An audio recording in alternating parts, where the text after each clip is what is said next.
Hola, hola, hola, muy pero muy buen día, ¿cómo están? Soy Carlos Sebane y les doy la bienvenida a este cuarto día de este encuentro, Instrumentos de Paz, este camino de perdón y reconciliación que estamos eligiendo transitar para convertirnos en instrumentos de paz.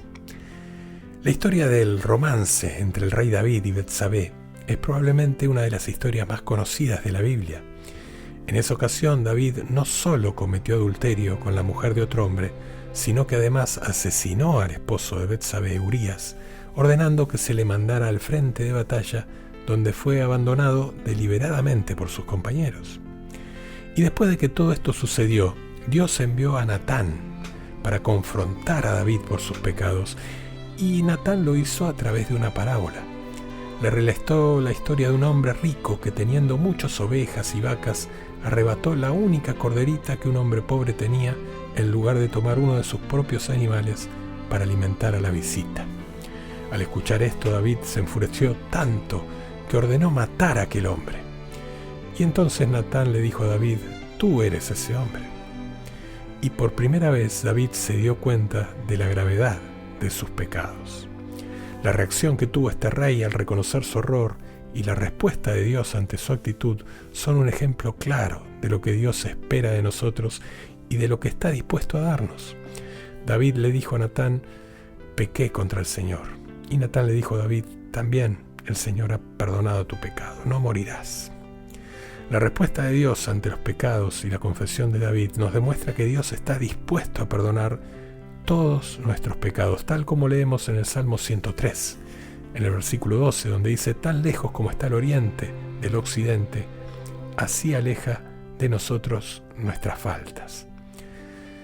Tan lejos como está el oriente del occidente, es decir, infinito. Porque si uno está en el oriente y va hacia el occidente, cuando llega allá le van a decir que está en el oriente. O sea, si hubiera dicho del norte a sur, era una distancia medible, pero de oriente a occidente, es decir, los aparta de su vista, los olvida. Por eso cuando Dios perdona nuestros pecados, los aparta de nosotros para siempre y nunca más nos son recriminados. Dios mismo dice que nunca recordará aquellos pecados que haya perdonado. «Me apiadaré de sus iniquidades y de sus pecados no me acordaré», dice Hebreos capítulo 8 versículo 12. En la primera carta de San Juan, en el capítulo 1 versículos 9 y 10, Juan nos explica cómo se relacionan el pecado, el arrepentimiento y el perdón de Dios. Él dice: «Si reconocemos nuestros pecados, fiel y justo es Él para perdonarnos y purificarnos de toda injusticia. Y si decimos no hemos pecado, le hacemos mentiroso y su palabra no está en nosotros». En cambio, si admitimos que pecamos y buscamos su perdón, Dios nos va a perdonar. La reacción que tuvo David al darse cuenta de su pecado es la clave para recibir el perdón de Dios. En el Salmo 51 podemos ver la profundidad de la tristeza y el arrepentimiento que David sintió por haber quebrantado la ley. Si deseamos ser perdonados, debemos arrepentirnos ante Dios, como lo hizo David. También en el libro de los Hechos, en el capítulo 2, vemos otro ejemplo de la actitud que Dios espera para nosotros, para darnos su perdón. Poco tiempo después de la muerte del Señor, el apóstol Pedro dio un mensaje muy elocuente y directo en el que llamó la atención de un grupo de creyentes en Jerusalén, diciéndoles que habían crucificado al Hijo de Dios.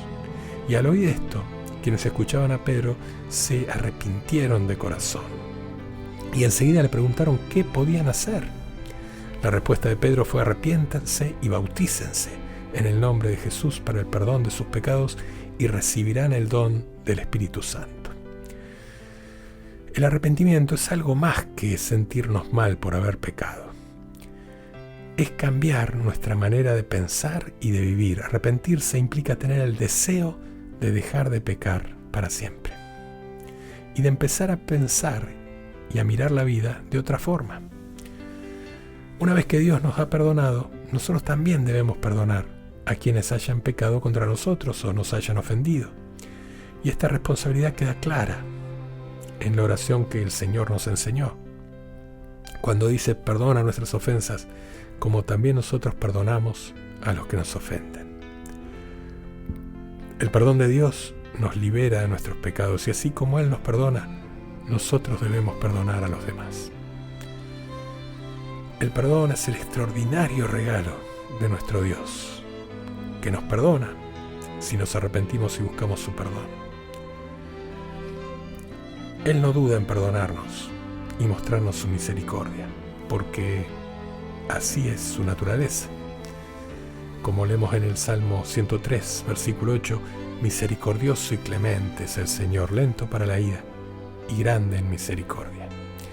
Por eso te propongo que cada vez que comiences a pensar en tus errores o en tus pecados, imagines visualmente a la palabra gracia al lado de esos pensamientos, empujando esos pensamientos hacia afuera, y agradecerle al Señor: gracias por tu gracia que trae el perdón a mi vida, que trae el perdón a mi pasado.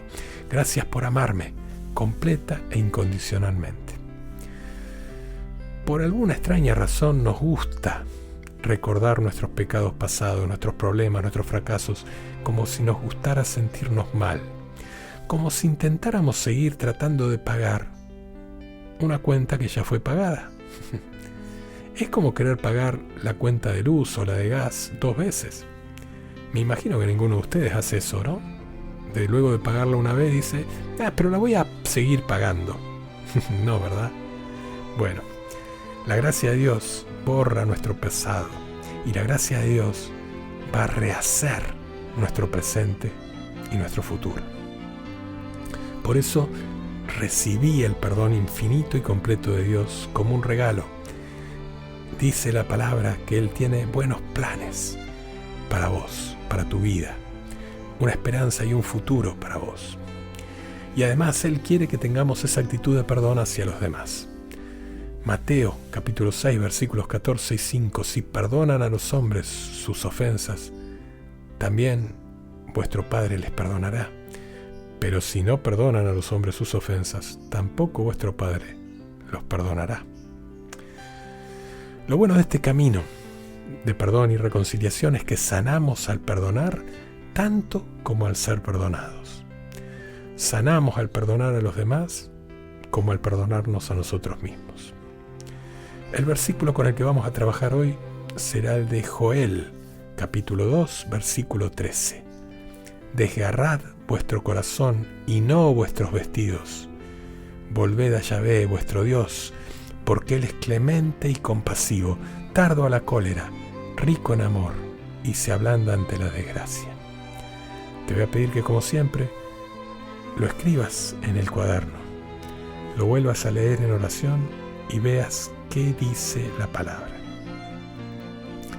En el segundo paso, pregúntate qué te dice a ti esa palabra, y escribe lo que sientas que el Señor te habla a través de la palabra.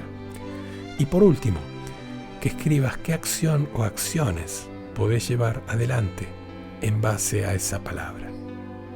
Que te preguntes, ¿qué representa el perdón para mí? ¿Qué nueva calidad de vida me podría proporcionar? Y te dejo con esta canción que habla de nuestra fragilidad.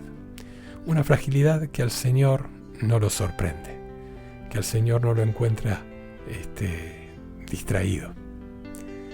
Nos encontramos mañana. Que Dios te bendiga.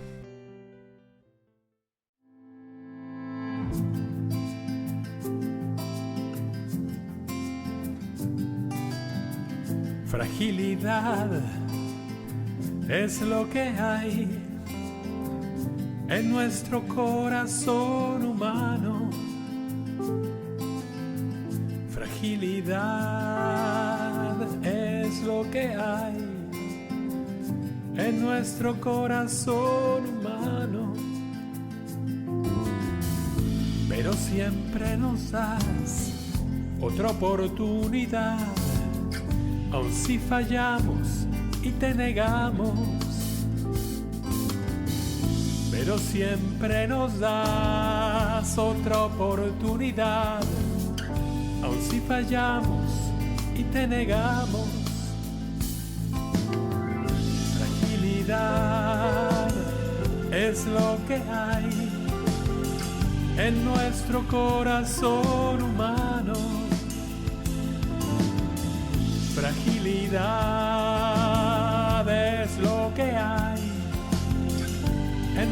nuestro corazón humano.